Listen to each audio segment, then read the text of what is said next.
Alors le parquet, c'est le représentant de la société, donc ce sont des gens qui sont des magistrats, mais qui ne sont pas des juges indépendants, qui sont chargés de poursuivre les différentes infractions.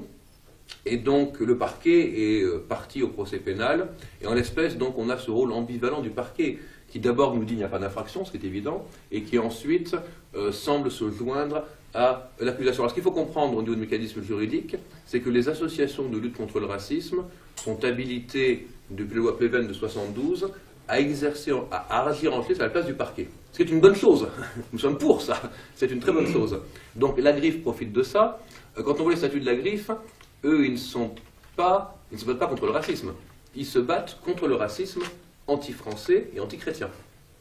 Alors que les vraies associations de lutte contre le racisme, que sont le MRAP, la LDH, on peut les critiquer, hein, mais enfin, elles se battent contre le racisme, même si on a des désaccords parfois, même des gros certaines fois, se battent contre le racisme en général, contre tous les types de racisme. Et eux, ils se sont polarisés sur un certain type de racisme, qui en plus est imaginaire. Donc, voilà, je ne sais pas si ça répond à votre question. Après, je peux pas vraiment, je peux vous faire un cours de droit, mais ça serait un petit peu long de tout reprendre sur ce que c'est que l'organisation judiciaire en France. Oui. Pourquoi, c'est peut-être bête comme question. Non. Mais pourquoi c'est jugé à Toulouse? Alors, c'est jugé à Toulouse parce que le chef charismatique, le leader, j'ai employé un mot allemand, mais il ne faut pas parce qu'on va me le reprocher, le leader de la griffe est toulousain, donc c'est un monsieur qui s'appelle Bernard Anthony, qui se fait appeler Romain Marie, et qu'on appelle d'habitude l'ayatollah Cassoulet. Donc ce monsieur est de Toulouse, et donc il a préféré que nous on se déplace à Toulouse plutôt que lui de venir ailleurs. Alors après, pourquoi à Toulouse? Pourquoi pas à Toulouse? Puisque cette émission de télévision a été diffusée sur tout le territoire national, donc on peut l'entendre aussi bien à Toulouse qu'à Brest, qu'à Strasbourg. Donc le procès aurait pu avoir lieu n'importe où, et voilà. Mais en même temps, quand on voit le jugement qu'on a eu à Toulouse en première instance, on est content qu'il ait eu lieu à Toulouse. J'espère qu'on sera aussi content après la cour d'appel. Mais...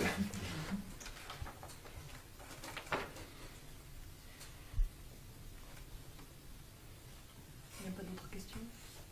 Si, il faut laisser un petit peu de temps pour... Le parquet, il ne motive pas, quand il fait appel, il motive pas? Non, quand on fait appel, que ce soit le parquet ou les prévenus, on va juste au greffe, et on dit voilà, il y a un jugement qui a dit telle chose, je fais appel. Et on n'a pas à le motiver. Donc ça n'est pas motivé. Donc cette position, le parquet a le droit de changer de position, hein, de ne pas poursuivre d'abord et de faire appel après. Enfin, juridiquement, ils peuvent le faire.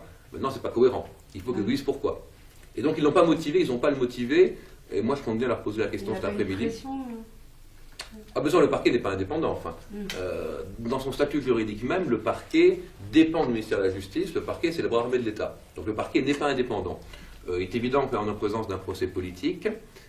Donc on peut penser, mais là ce ne sont uniquement des hypothèses et des conjectures, on peut penser qu'effectivement il y a eu non pas des pressions, mais des instructions venues d'en haut. Alors pourquoi ces instructions ont-elles changé à un moment donné? Ça, j'avoue, je n'en ai pas la moindre idée, mais j'aimerais bien savoir. Donc si vous avez des relations au parquet de Toulouse, peut-être plus que moi, demandez-leur. Une question pour Mme Boutaïcha. Dans cette bataille pour la liberté d'expression, est-ce qu'on peut rapprocher votre combat de celui de Dieudonné, par exemple? Qu'est-ce que vous pensez de Dieudonné? Quel est votre point de vue? Parce qu'il est boudé par les médias depuis son fameux sketch. Donc c'était son droit de liberté d'expression. Quel est votre point de vue? Je ne vois pas trop le rapport, parce que d'abord, je ne suis pas sûre qu'il s'agit d'un combat pour la liberté d'expression, pourquoi on est là aujourd'hui. Alors effectivement, il y a la question de la liberté d'expression, déjà la liberté de m'exprimer et d'inventer des néologismes, ça c'est sûr, mais il me semble que l'objet principal, c'est quand même la question de l'inversion des rôles que j'ai expliqué tout à l'heure. C'est la manière dont aujourd'hui on pollue et on dévoile la notion de racisme. Je crois que l'essentiel, il est là. Le combat politique, il est là. Et la manière dont on promeut la notion de racisme pour neutraliser les luttes antiracistes, réellement antiracistes. Donc l'objet, il est là. La seconde chose, c'est que je suis attaquée par une association d'extrême droite, et Dieudonné, c'est pas, je crois pas qu'il ait été attaqué par l'extrême droite, il a été, sa liberté d'expression a été mise à mal par le système médiatique, par les politiques. Je veux dire, on n'est pas tout à fait dans les mêmes échelles. Ben. Et donc, mais à part ça, je vois pas de relation entre mon cas avec celui de Dieudonné. Je vois vois pas de lien. Enfin, je ne sais pas quel est le lien que vous faites. Enfin, je veux dire, pourquoi vous pensez à Dieudonné? C'était la question. Non, parce que quand on me voit, on me lit à Dieudonné, et j'aimerais bien savoir pourquoi. Ah non, je ne voulais pas le dire, mais c'était le fait que vous vous êtes exprimé. Donc, vous avez la liberté d'expression et vous avez subi des fous de l'organisation. Ah bah, c'est... Je sais pas. Je sais pas. Je sais pas. Je ne vois pas de lien entre mon affaire et celle de Dieudonné. Je ne vois pas. Enfin, je ne vois pas très pertinente. De manière marginale, s'il s'agit de parler de liberté d'expression, peut-être, mais voilà. Monsieur Lebrun, j'ai une question pour vous. Bien sûr. Tout à l'heure, vous avez dit que le racisme anti-français n'existait pas. Ah si, il existe. Si vous allez aux États-Unis et si vous regardez, ou en Angleterre, si vous regardez certains titres de journaux, vous verrez que le racisme anti-français existe. Mais en France, vous pensez que le racisme anti-blanc n'existe pas? Parce que ce que vous avez dit tout à l'heure, vous avez dit que l'association de Bernard... Écoutez, il y a un sketch de Desproges, que vous vous souvenez peut-être, qui disait à l'époque, en substance, hein, je ne me souviens plus bien des mots, mais qui disait en substance, à l'époque du Troisième Reich, les Juifs manifestaient une grande animosité à l'égard des nazis de façon un peu incompréhensible. Je ne vois pas comment, si vous voulez, on a des gens, je ne vois pas comment, il y a un racisme anti-français dans le monde, oui, il y a des gens qui n'aiment pas les Français, notamment en Amérique ou en Angleterre.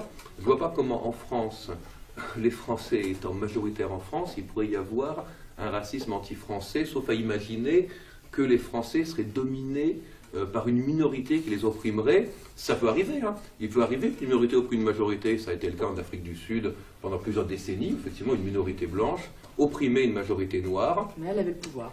Elle avait le pouvoir, oui. Voilà. Et effectivement, d'une certaine façon, il y a un discours d'extrême droite qui va dans ce sens-là, qui dit, nous les Français, nous les Blancs, nous sommes en train d'être dominés par des gens qui nous envahissent. Et on a ce parallèle qui revient tout le temps entre l'immigration et les invasions barbares du 5e siècle, au début de l'histoire de l'Europe, au début du Moyen-Âge. Oui, donc moi je ne vois pas de manifestation de racisme anti-français en France. En fait, ce que je veux dire, c'est, vous ne pensez pas que justement la stigmatisation de la population de l'immigration apporte de l'autre côté justement un racisme, une stigmatisation des gens qui sont français de souche, et donc au final, est-ce qu'il n'y a pas un renvoi? Mais moi je ne les connais pas, les français de souche, moi je ne sais pas qui c'est. Non mais entre guillemets à chaque fois. Oui, mais moi je ne sais pas ce que c'est ces français de souche, moi je ne les connais pas. Qu'est-ce que vous mettez entre les C'est ça, moi je ne sais pas ce que c'est ces français de souche, donc si un jour quelqu'un arrive à m'expliquer de quoi il s'agit, je pourrais effectivement me pencher sur leur cas et éventuellement voir s'ils subissent des discriminations en France, ce qui me paraît peu probable, après tout, pourquoi pas. On ne peut pas exclure a priori, effectivement. Alors, il y a des discriminations positives en faveur des minorités en France, c'est vrai. C'est vrai que, par exemple, si vous êtes originaire d'Afrique subsaharienne et vous êtes sans papier, vous aurez une prime à l'emploi pour aller passer le balai. On va considérer que vous êtes plus compétent pour aller passer le balai qu'un blanc, ça c'est vrai. Donc, bon, dire pour autant que les Français de souche, je reprends votre expression, même si je ne sais pas ce que ça veut dire, seraient discriminés dans le fait que pour aller passer le balai, ils sont moins souvent embauchés que des Noirs, bon, ça va pas très loin quand même. Non, mais en fait, ce que je voulais dire, vous n'avez pas compris ma question. Non. Ce que je voulais dire, en fait, c'est que, est-ce que le fait de dire qu'il y a une population qui est issue de l'immigration, ces personnes issues de l'immigration, entre guillemets, bien sûr, parce que moi je ne considère pas qu'il y a un souci, en retour, se disent que les gens qui ne sont pas issus de l'immigration, est-ce qu'il n'y a pas un retour de bâton, en fait, de... Si. Ah non, mais il faut refuser, je veux dire, ce genre de... C'est-à-dire que tout le discours, là, maintenant, dominant, je dirais, au niveau politique et au niveau sociologique, nous dit, finalement, il y a un corps des Français, et puis il y a des gens qui sont là sans être vraiment Français. Et on redécoupe cette définition de la nation. C'est-à-dire que, par exemple, il y a un siècle, les Juifs n'étaient pas considérés comme Français. Maintenant, ils le sont. Les gens du voyage, pourtant pas plus français, et même parfois plus franchouillards qu'eux, les gens du voyage ne sont pas considérés comme étant des Français. Donc il y a à chaque époque une sorte de redéfinition comme ça du champ de la nation, de qui est un Français légitime et qui ne l'est pas. Et alors, donc l'idée que les minorités, donc les gens du voyage ou les musulmans, vont persécuter les vrais Français, ben moi j'y crois pas. Ça, franchement, je vous dis franco. Il n'y a pas de... Non, mais ce que dit, Ben non, il y a pas de ce que dit monsieur, enfin, il y a une réalité de ce que dit monsieur, c'est-à-dire que il peut y avoir, à cause de l'oppression raciale qui existe en France, qui est un fait, même si on ne la mesure pas pour ne pas faire d'études ethniques, de statistiques ethniques, on sait très bien qu'il y a une réalité raciale. Donc il y a une oppression raciale de ceux qui sont considérés comme non-blancs. Bon. Ce que dit monsieur, c'est qu'il peut-il y avoir une réaction de ces populations, celles qui vivent le racisme, qui peut s'exprimer en une forme de racisme anti-blanc. Bon. Dans le discours, oui, il peut y avoir effectivement des réactions au niveau du discours. Au niveau du discours qui effectivement stigmatise la communauté dite blanche. Bon. Ça, ce sont les effets du racisme, et ça, c'est la conséquence du racisme. L'autre, mais il faut immédiatement dire qu'à part faire des discours, ces populations n'ont pas le pouvoir de mener une politique de discrimination vis-à-vis des populations blanches, puisque le pouvoir politique, le pouvoir institutionnel n'est pas entre leurs mains.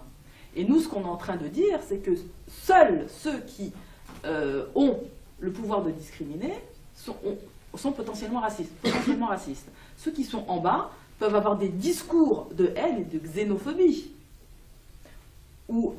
et donc qui se matérialisent en discours anti-blanc. Mais ça, comme disait Albert Memmi, il s'agit là d'un antiracisme édenté. C'est-à-dire d'un racisme édenté qui n'a pas le pouvoir de sa politique. C'est comme si, donc le parallèle avec les juifs est tout à fait intéressant. J'imagine très bien que dans les années 30, il pouvait y avoir des juifs anti-français au sens ceux qui les discriminaient. Et pour autant, ils n'avaient pas le pouvoir de discriminer la population majoritaire. Donc nous, c'est pour ça que j'ai insisté tout à l'heure sur l'importance de définir le racisme et d'arrêter avec la notion d'antiracisme moral, comme on l'a fait pendant 30 ans avec SOS Racisme. Il s'agit aujourd'hui de politiser la question du racisme, et c'est comme ça qu'on peut à la fois lutter efficacement contre le racisme, mais en même temps déminer. Je veux dire, si on veut, si par exemple la préoccupation des gens, c'était de dire, il y a de plus en plus de racisme anti-blanc, eh bien si les gens sont préoccupés par le racisme anti-blanc, et par les réactions des populations ici d'immigration, même si à mon sens, ce n'est pas la priorité, mais s'il y a ce souci, eh bien, la meilleure manière de lutter contre les formes de racisme anti-blanc, en tout cas de réaction contre le racisme institutionnel, c'est précisément de lutter contre le racisme institutionnel. Quand on lutte contre le premier, on démine le second. En tout cas, on affaiblit le second. Voilà. Mais il faut bien comprendre le premier pour bien attaquer le second. Alors, dans l'expression, oui, mais il ne faut pas comprendre l'expression avec le pouvoir politique. Il y a l'expression de racisme anti-blanc, on peut la trouver ça et là. Mais moi, il peut y avoir des je parlais au niveau du vécu des gens. Au niveau du vécu, mais ça ne remplace pas un pouvoir. Parce qu'on entend des fois des insultes quand même de sale français. C'est ce que je dis. Au niveau du vécu, il y a ces manifestations. Il ne faut pas dire que ça n'est pas un pouvoir. Le racisme anti-blanc en France. Mais ça n'est pas du racisme, c'est ça qu'il faut. Le problème, c'est que le mot il est détourné de son sens originel. Le mot, non, il y a de la haine, c'est ça que je veux dire. On peut pas. Le racisme, c'est une chose, et la haine, c'en est une autre. Les conséquences du racisme, ça peut être le racisme, la haine anti-blanche. D'accord. C'est ça. Et donc, ce que vous. C'est du racisme. Non, c'est de la haine. Ah ben non, justement, depuis tout à l'heure, je vous explique que le racisme, c'est un système de domination. Celui qui est en bas de l'échelle, il ne peut pas être raciste. Il peut éprouver de la haine.